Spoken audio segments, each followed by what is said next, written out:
السلام عليكم ورحمة الله وبركاته. ازيكم حبايبي؟ عاملين ايه؟ اللهم صل وسلم وبارك على سيدنا محمد وعلى اله وصحبه وسلم.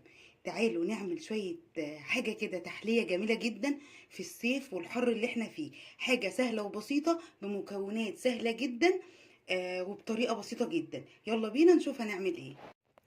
اول حاجه في المكونات بتاعتنا بسكوت شاي عادي جدا اللي هو المربع. تمام. الكميه بقى اللي هنحتاجها حسب الصينيه اللي احنا هنحتاجها، واقول لكم هنعمل ايه بالظبط. فنجان لبن ساقع، كيس كريم شانتيه. تمام. وده لبن معلقتين ثلاثه كده او 4 معالق لبن لسقسقه البسكوت، وهقول لكم هنبتدي بيها ازاي او هنعملها ازاي. يلا بينا الاول نجهز الكريم شانتيه. هنركن البسكوت بتاعنا على جنب.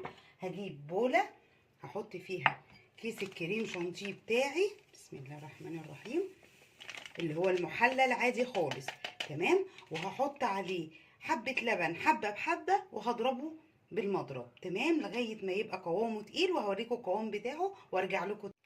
كده ضربت الكريم شانتيه بتاعي بقى قوامه حلو جدا جامد وماسك نفسه. هركنه على جنب. يلا بينا نجهز البسكوت بتاعنا. هنعمل ايه؟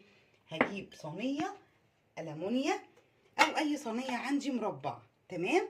هبتدي بقى اركنها كده على جنب، واجيب البسكوته بتاعتي اهي. هحط كده ارصها في ايه؟ في الصينيه بتاعتي. تمام اهو. هرصهم كلهم تحت وهرجع لكم. كده رصيت البسكوت بتاعي وهو ناشف عادي خالص في الصينيه. هعمل ايه المرحله الجايه؟ هحط عليه كريم شانتيه على البسكوته بتاعتي.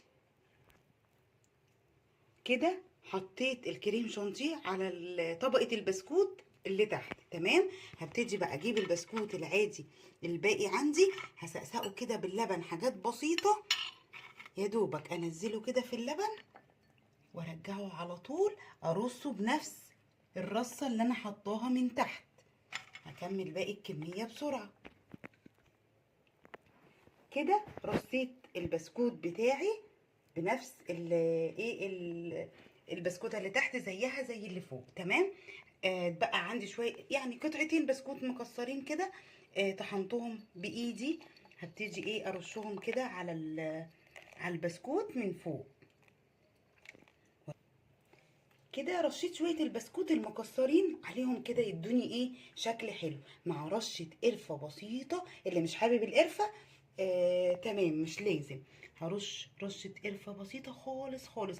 القرفه مع اللبن والحلويات بتديني طعم اللوتس كده، بيبقى حلو قوي.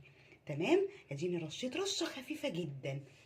كده خلصنا طريقه التحضير بتاعتنا. هنحطها في الفريزر من 6 ل 8 ساعات تجمد وتمسك نفسها. بعد كده هقطع كل بسكوته ببسكوته بتاعتها، وهوريكم هتبقى عامله ازاي. ممكن تستخدمي بسكوت شوكولاته وتحطي على الكريم شانتيه معلقه كاكاو خام او محلى وتقلبيها يبقى بالشوكولاته، بس انا فضلت بالكريمه. هنجربها كده مع رشه القرفه، هتبقى حلوه جدا. هنجرب الطريقه دي.